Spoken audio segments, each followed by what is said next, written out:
Hello, Read Rockets. It's Mrs. Weber again with another Read Aloud, and I'm still focusing on people who have inspired me. And today I'm in my daughter's bedroom.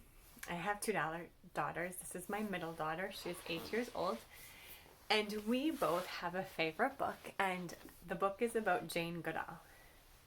I encourage you after this book to learn more about her. This book is written during the time when she was a little girl and where her love for animals and the outdoors started. So I hope you enjoy this next book and think about all the leaves that you see right now. Do you notice outside of Reed we have a beautiful oak tree? Can you find some maple trees when you walk to and from school? So enjoy the book. This book is titled Me, Jane. You know how much Mrs. Weber loves illustrations too. You have to look at how this author used stamps and can just imagine kind of painting everything brown and then scratching off designs. So think about what you can create too as you listen to the book. Here's today's story, Me, Jane, by Patrick McDonnell.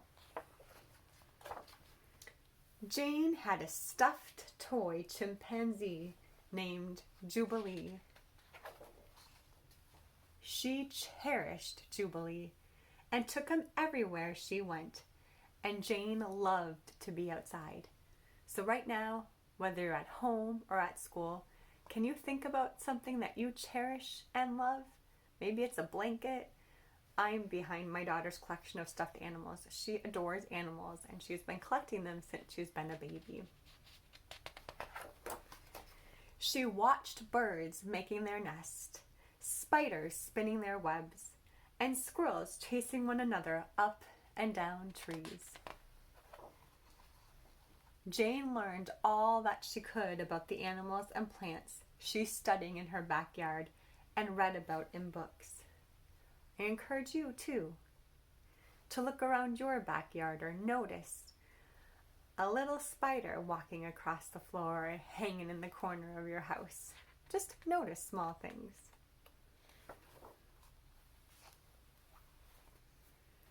This is one of my favorite pages because it just shows Jane's collection, studying animal wings, and she was just always comparing colors, shapes, sizes. It's quite intriguing. I hope you get a chance to check out this book someday.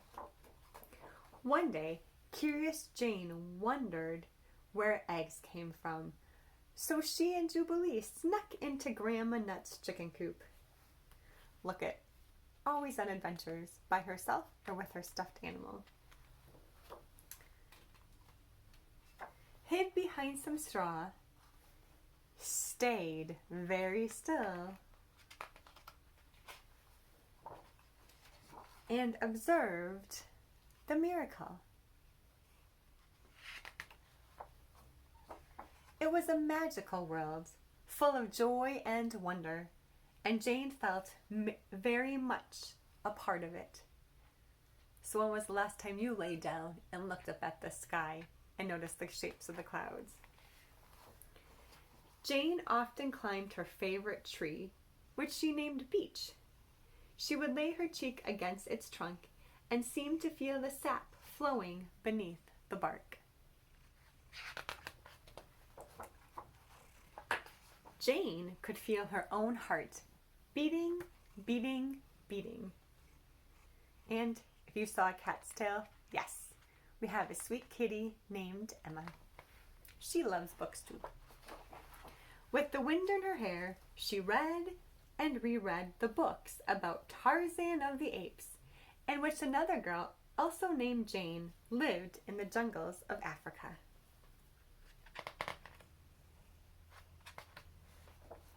Jane dreamed of a life in Africa too. A life living with and helping all animals. At night, Jane would tuck Jubilee into bed, say her prayers, and fall asleep.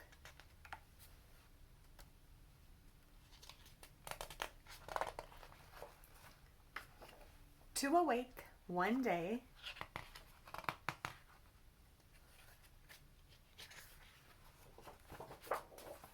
to her dream come true. Like I said, please take time to look at some of the videos I have linked more. Last week I read to you about Barack Obama, a man that made a difference to people. This week I talked about Jane Goodall. She truly made significant impacts to the animal world and learned about animal communication. So I hope you enjoyed this book, and I look forward to the next time I get to read with you again. Thank you.